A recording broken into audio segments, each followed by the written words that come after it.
नीतीश कुमार के एक्टिव होते ही लालू प्रसाद यादव को झटके पर झटका लग रहा है। आज ईद का त्यौहार था। सीएम नीतीश कुमार गांधी मैदान पहुंचे थे, उसके बाद फुलवारी में अशफाक के गले लगाते ही मुश्किल में पड़ गए लालू प्रसाद यादव। और खबर भी चल रही थी पहले से कि लालू प्रसाद यादव मुस्लिमों को ठेंगा दिखाएं। वाईएम समीकरण लालू प्रसाद यादव का था। उस पर नीतीश कुमार ने जमकर बयानबाजी किए बिना सब कुछ बदल कर रख दिया और देखते ही देखते आरजेडी को झटका लग गया। अब झटका लगने का एक और कारण बड़ी निकलकर सामने आ रही है कि नीतीश के एक्टिव होने के बाद लालू डरे सिवान में हिना साहब से। दिव्यांगत साहबुद्दीन की पत्नी हिना साहब को टिकट न मिलने के बाद अवध बिहारी चौधरी का नाम वहां कंफर्म हुआ था। उनका नाम कंफर्म होते ही बिहार के दंगल में कूदे, ताल ठोकने के लिए अवध बिहारी चौधरी पहुंच गया। लेकिन किसके कहने पर और किसके डर से आरजेडी ने वहां से टिकट को होल्ड कर दिया, यानी अवध बिहारी चौधरी को होल्ड कर दिया गया। हिना साहब लगातार बिहार की पॉलिटिक्स सिवान से लेकर काफ़ी सुर्खियां बटोरती है। कहा जाता था कि उस समय का दौर था जब शहाबुद्दीन के बिना पत्ता भी नहीं डोलता था सिवान में, और लालू के सबसे करीबी नेता माने जाते थे। लेकिन सीएम नीतीश भी वही खेले हुए खिलाड़ी और मंझे हुए खिलाड़ी हैं। वो बिहार की राजनीति को भांपते हैं अच्छे से, और सबसे बड़ा खेला बिना बोले हुए सीएम नीतीश कुमार ने गले लगाकर कर दिया।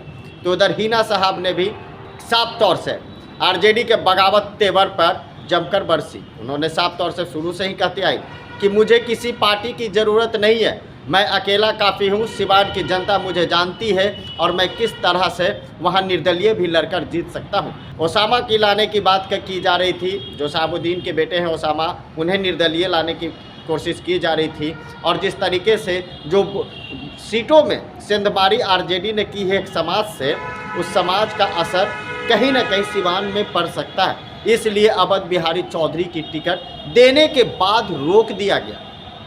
क्यों रोका गया, अंदर से बातें निकलकर सामने आने लगी। सूत्रों से जो खबरें अंदर से आती है उसमें सामने आ रही है कि वहाँ से सिवान से अवध बिहारी चौधरी हार सकते थे। उनका नाम पक्का हुआ, लेकिन वो हार सकते थे। हिना साहब कांटे की टक्कर दे सकती है, निर्दलीय भी वो जीत सकती है।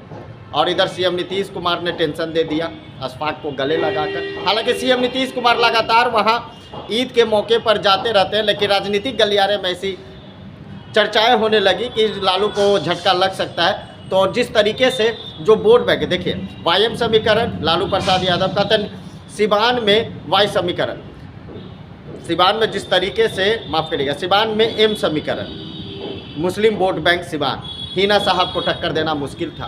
तो राजद को लग सकता है बड़ा झटका। हिना साहब भी बगावत पे है लालू प्रसाद यादव से, यानी आरजेडी से टिकट न मिलने के बाद हिना साहब भी बगावत पे है। उन्होंने निर्दलीय ऐलान किया था कि निर्दलीय समय आएगा तो चुनाव लड़ूंगा। अब देखना होगा कि किस तरीके से सिवान का सीट किसके झोली में जाता है। नीतीश के एक्टिव होने पर लालू को झटका लगा तो हिना साहब का भी खौफ बना हुआ है। अभी टिकट सिवान में होल्ड किया गया आरजेडी की तरफ।